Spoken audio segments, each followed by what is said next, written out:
ரஹிமல்லாஹு அஹி மூசா, என்னுடைய சகோதரர் மூசாவின் மீது அல்லாஹ்வுடைய ரஹ்மத் உண்டாகட்டும். ஏன் தெரியுமா? நான் இந்த அளவுக்கு கஷ்டப்படுகிறேன் என்று சொன்னால் அவர்களுடைய சமுதாயம் அதைவிட மிகவும் மோசமானவர்களாக இருந்தார்கள். தௌஹீதின் பக்கம் வந்த பிறகும் இஜ்அல்னா இலாஹன் ஆலிஹா, எங்களுக்கு பல தெய்வங்கள் வேண்டுமே என்று அல்லாஹ்விடம் கோரிக்கை வைத்தார்கள். அல்லாஹ் அவர்களை ஃபிரௌனுடைய அந்த கஷ்டங்களிலிருந்தும் ஃபிரௌனுடைய அந்த அளவுக்கு தீமைகளிலும் அல்லாஹ் அவர்களை பாதுகாத்த பிறகும் அவர்கள் தௌஹீதின் பக்கம் முழுமையாக வராமல் இஜ்அல்னா இலாஹன் ஆலிஹா, எங்களுக்கு பல தெய்வங்கள் வேண்டும் என்று சொல்லி அவர்கள் மூசா அலைஹிஸ்ஸலாமிடம் கேட்டார்கள். சுப்ஹானல்லாஹ், மூசா அலைஹிஸ்ஸலாம் இந்த நேரத்தில் கோபப்பட்டார்கள். இப்போ சொல்லக்கூடிய விஷயம் என்ன? அந்த யூதர் சமுதாயம் மீது அல்லாஹ்வுடைய கோபமும் சாபமும் எப்போதும் இருந்து கொண்டுதான் இருக்கும்.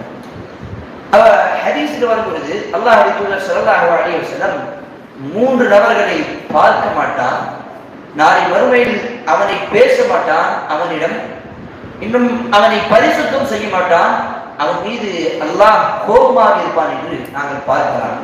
அந்த ஹதீஸில் அந்த 3 நபர்கள் யார் என்று பார்த்தால், முதலாவது, எந்த ஒரு மனிதன் தன்னுடைய பெற்றோர்களை நோவினை செய்கின்றான், தன்னுடைய தாய் தந்தையர் தன்னுடைய அத்தா அம்மாவுடைய பேச்சை கேட்காமல் தன்னுடைய பெற்றோர்களை நோவினை செய்யக்கூடிய பிள்ளைகள், தன்னுடைய பெற்றோர்களுடைய பேச்சை கேட்காமல் நடக்கக்கூடிய பிள்ளைகள், தன்னுடைய பெற்றோர்களை அவமதிக்கக்கூடிய பிள்ளைகள், அவர்கள் எப்போதும் நாளை மறுமையில் சொர்க்கத்தில் செல்ல முடியாது. அல்லாஹ்வுடைய கோபமும் சாபமும் அவர்கள் மீது இருந்து கொண்டுதான் இருக்கும் என்று அல்லாஹ்வுடைய தூதர் ஸல்லல்லாஹு அலைஹி வஸல்லம் சொன்னார்கள். ஏன் ஹதீஸ்களை நாங்கள் பார்க்கலாம். அல்லாஹ்வுடைய தூதர் சொன்னார்கள், தாயுடைய காலடியில் தான் சொர்க்கம் இருக்கிறது. என்ன அர்த்தம்? என்ன அர்த்தம் அதுக்கு? தாயுடைய காலடியில் தான் சொர்க்கம் இருக்கிறது என்று சொன்னால், நாங்கள் சொர்க்கத்தை எவ்வளவு பெருசாக கருதினாலும் தாயுடைய அடிக்கு கீழே தான் இருக்கும். ஏனது?